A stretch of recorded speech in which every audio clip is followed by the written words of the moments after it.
Welcome to my channel. আমার চ্যানেলে তোমাদেরকে অনেক অনেক স্বাগত। তো আজকে যে টপিকটা নিয়ে এসেছি সেটাও কিন্তু মডার্ন কিচেনের উপরেই। আমার প্রিভিয়াস ভ্লগসগুলোতে আমি কিন্তু মডার্ন কিচেনের ফার্নিচার কিভাবে তৈরি করা হয়, মডার্ন কিচেন অ্যাকচুয়ালি কীরমভাবে রেডি করা হয় সেটা ডিটেলসটা কিন্তু শেয়ার করেছি। চাইলে দেখে আসতে পারো, আমি আই বাটনে দিয়ে দেবো। আর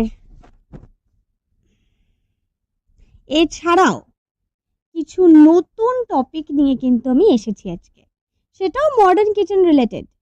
যেমন মডার্ন কিচেনে কিভাবে এজ বেন্ডিং টেপ ইউজ করা হয়, বা এজ বেন্ডিং টেপটা কি, কোন জায়গায় ইউজ করা হয়, কিভাবে লাগালে ভালো হয়, পুরো ডিটেলসটা আজকে তোমাদের সাথে শেয়ার করব।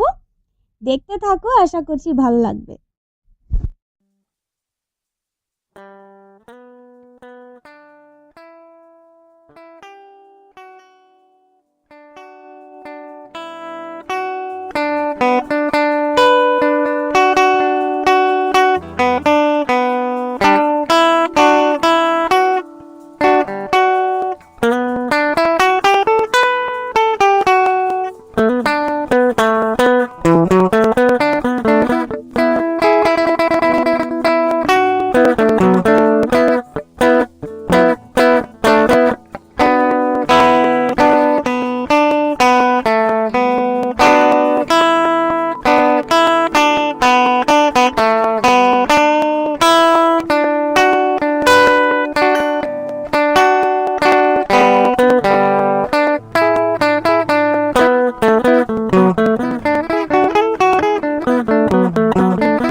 প্রথমে তোমাদেরকে যে ভিডিও ক্লিপিংসটা আমি দেখাচ্ছি সেটা কিন্তু আমাদের সেই ওয়ালটা কভার আপ করার জন্যে আমরা ইউজ করেছি।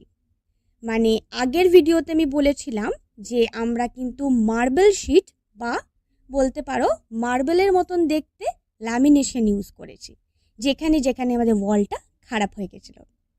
তো প্রথমে আমরা এখানে প্লাইউড ইউজ করেছি, তার উপর ল্যামিনেশন। এতে আমাদের পুরো যে ওয়ালটা যেটা নষ্ট হয়ে গেছিলো সেইটা কিন্তু একদম পারফেক্টলি ওকে হয়ে গেছে, দেখতে সুন্দর লাগছে, আর কভার আপও করাটা খুব ইজি হয়েছে।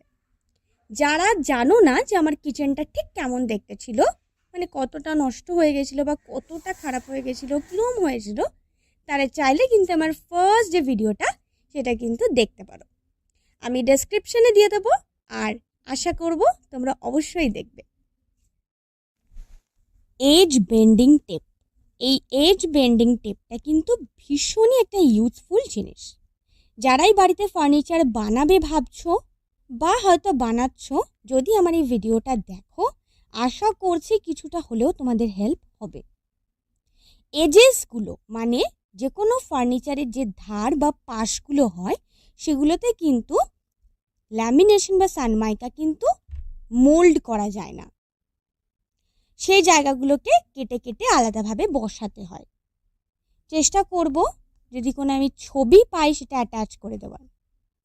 তো সেই জায়গায় এজ বেন্ডিং টেপটা দিলে সেটা বেন্ড করা যায় এবং কানা বা ধারগুলো কিন্তু ভীষণ স্মুথ লাগে। তো চলো তোমাদেরকে দেখাই যে কিভাবে এটা লাগানো হয়, তাহলে আশা করি তোমরা পুরোটা বুঝতে পারবে।